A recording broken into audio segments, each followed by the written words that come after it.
After a tough loss, the best medicine is to get back out at it. So we met yesterday, got a chance to refocus and get back to work on Boston College, which we remember from 2 years ago was a game that, certainly, we did everything we could to keep it close.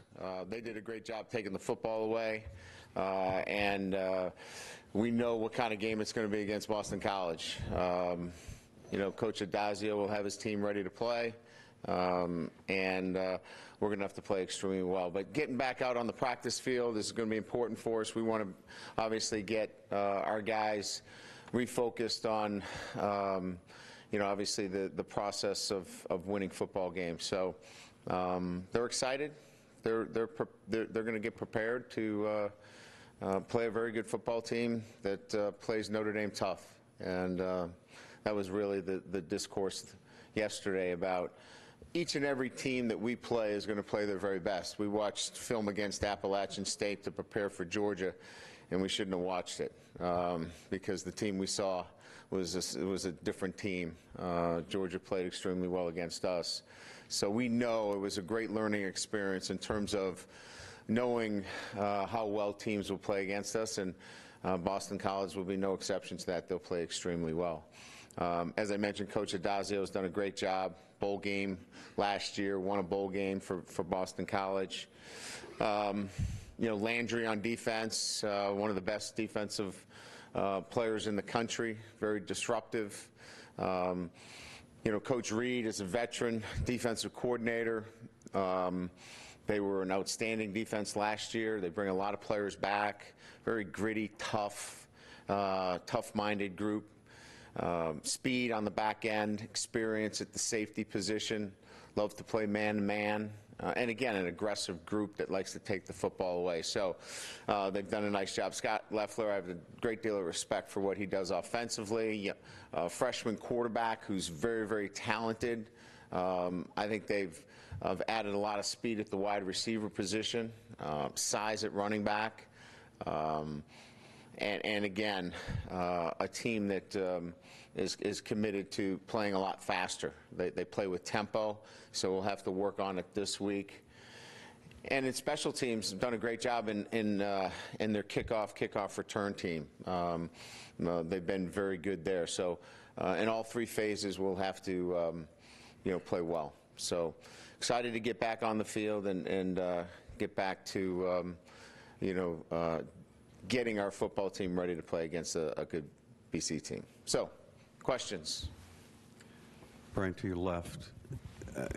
With Brandon Wimbush has 2 starts under his belt, what are your points of emphasis with him this week, particularly as it relates to what occurred against Georgia? I think game recognition, what he sees in the game, and then, trusting the teaching. You have your teaching and you go through it during the week and then it happens in the game. Just trust what you see and go with it. Don't be indecisive. Be decisive. Trust it and go with it. I think that's probably the biggest learning curve for all young quarterbacks is that at times they become a little bit, they think a little bit too much instead of just trusting it and going with it. So just trust your teaching. I think he learned a lot from that game. I think it'll be a springboard for him. Knowing what Georgia's defensive front, the success it had against your offensive front, what could Wimbush have controlled better? I mean, he's under attack, but as a coach, what could he have controlled better? I mean, it's hard in these settings, Tim, to answer your questions, really, to be honest with you, because we could sit down and I could have a 30-minute conversation with you on some of the real, like you ask detailed questions about, I mean, I'm just being honest with you. They're detailed questions about, like, the nuances of the game.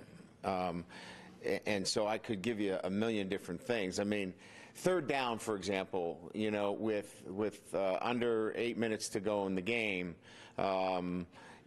he pulls the ball. He needs to stick his foot in the ground and go north and south instead of bouncing it out. Just the little nuances of the game. He's not doing anything that's outlandish and well outside, but those are experiences, you know, that he's never had before. So he's learning those things, and then he'll take the next step. A couple of things in protection where he easily could have flipped the protection and gotten Josh in a better position to pick up the buck backer. He's seen it before, but just a little indecisive to make that check in that situation. So, like I said, we could talk about 15 different things, and they're really details of small, minute things that you may not see, but when he went through them this week, he'll be better for it next week. What about mechanically? Do you see any issues in him mechanically throwing the football? No, he was a little rushed. He got on his back foot a little bit, which, you know, will happen sometimes when you're rushed in certain situations. But once he settled down, he threw a couple of the in-cuts late in the game. He was in really good balance. So you're just showing them those clips and showing them when you're in good balance, how the ball comes out of your hand. When you rush it, obviously, you're not as accurate. So you're just trying to reinforce when you're in good balance and rhythm, here's how the ball comes out. Notice that Chris Fink is listed as a starter. Was there an injury to Canteen? Or yeah, Freddie has an injury. He has a sublexed shoulder, so he is doubtful for this week. Thank you. Sorry, Eric. I mean, that's okay. He got one of my injury questions out of the way, so that was good. But I had a couple. Elijah Taylor, is there a timetable for him coming back? And is Javon McKinley injured?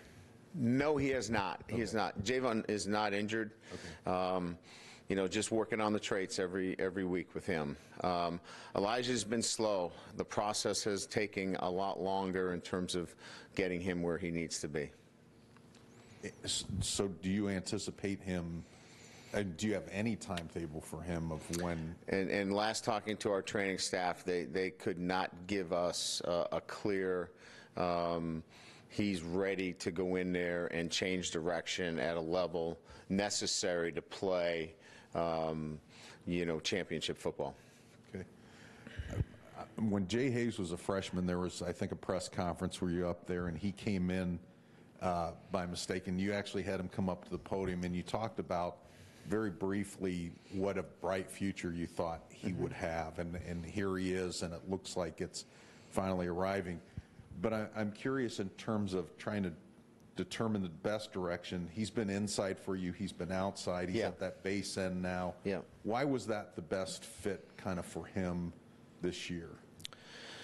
Well, for our team, in terms of the way we're running the defense, we wanted somebody that could overpower and be a dominant player over a tight end and you know, really be physical at that location where, you know, a lot of action tends to occur.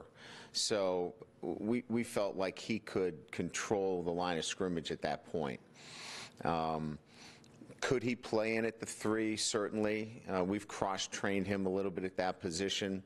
But when he started to make the gains in terms of change of direction from his work in rehab and through weight training, it was pretty clear that he was going to be able to hold down that position and not have to be a guy moving, you know, into the 3 technique position. And with Harold Landry and to a certain extent your own pass rusher, Dalen Hayes, you know, I know a lot of these guys are 6'6" and 6'7". These guys are 6'3", 250-ish. When you are evaluating players of that size to be a pass rusher, yeah, and it doesn't always show up right away, it didn't with Landry, what are you looking for? What gets your attention that this guy is going to be successful over another guy kind of that size? Really, how they bend.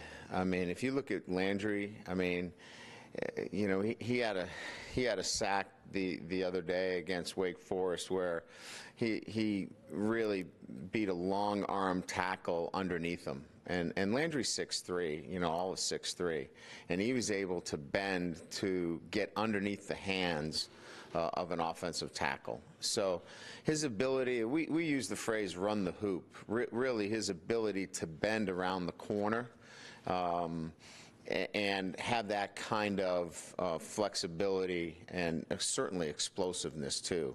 But first step is his ability to get off the ball, run the hoop or have that ability to bend. And certainly, obviously a want to, and he's got a great motor. In the offseason, obviously you spoke about the traits and getting your team to the point that you can overcome in the fourth quarter. Obviously, you guys came up short on Saturday. Do you feel Saturday was similar to losses from last year or different, and how so? I really like our team. I think it's a totally different, scenario. And I know that question was asked, after the press conference, and I probably could have handled it a little bit better. But in the heat of the moment, my thoughts were on the game itself. I stay in the present, and in the present, I really like the way our team is put together. And, I don't think much about last year. I think about how our team played on Saturday. And so my vision and my eyes are on how that team showed grit and toughness and didn't back off. We needed to make another play, no question. But our defense gave us 3 shots with 8:30 and less to go in the game to win it. And we needed to make a play. So I just loved our sideline, being able to walk up and down the sideline and sense, their fight and how they felt about the game. Just a different feeling for me, and one where, at the time it's hard to articulate those thoughts and feelings right after a game. But staying in the present, my eyes and what I hear and what I see, it's just a different team. Thanks. Yep. Brian, with Nick Coleman, this is for a big picture question, but in the context of Nick's, how do you coach a kid to have confidence again after he's lost it? That's a really good question. I think you have to go out and have a positive coaching environment. You can't be beaten down during that process. In other words, when you've lost your confidence, you have to be able to be put into an environment where I call it car, and we as coaches we're responsible for the engine in that car, and car for us is competency, autonomy, and relatedness. And so if you take that acronym and take a Nick Coleman, for example, right? And as a coach, I'm responsible for the car and the engine in that car. And let's say it's Nick Coleman, right? We got to find something that he's good at. That's the first thing. So when he's not having success, let's find one thing. And what we found was special teams for him. And we got him on special teams, and he started to have some success on special teams. And then, as we built him back from earlier in the season, we got him involved in some dime play. And then he had some success in the dime play. And so then he gained some autonomy where he could say, all right, I can do this. And then relatedness. Now I'm part of the team. And that's how we built him back. And then he went and made some plays at the safety position when we moved his position, and now we are where we are today. When did you feel like he was back to, full confidence? You didn't have to think about it. Was it Saturday, or was this something you saw in spring? No, I think he was coming on to, let me back up for a second. I think we were past the confidence level when we got into the spring at a new position, moving him from corner to safety. I think that was a big shift. This was a big game for Nick Coleman and getting both those backs down on the ground.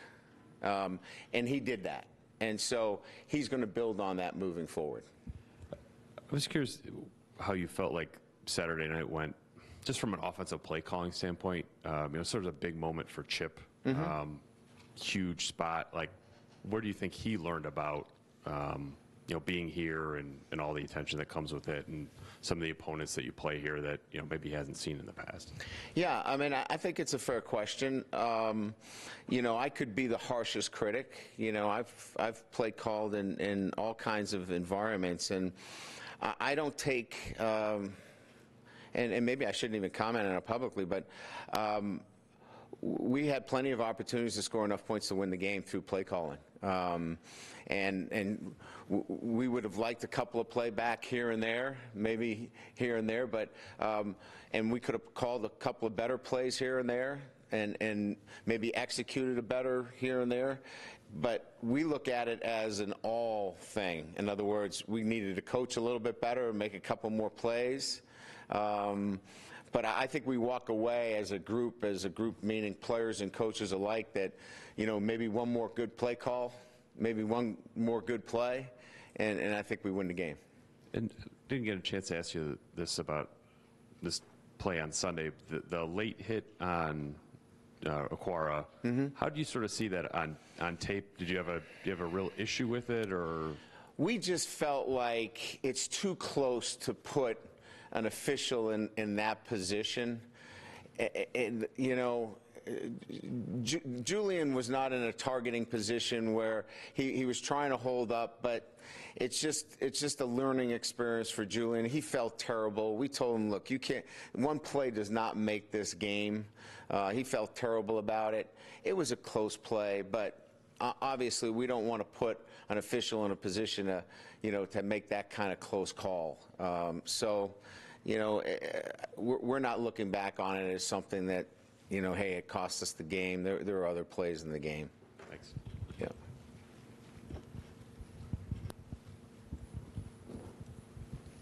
Go.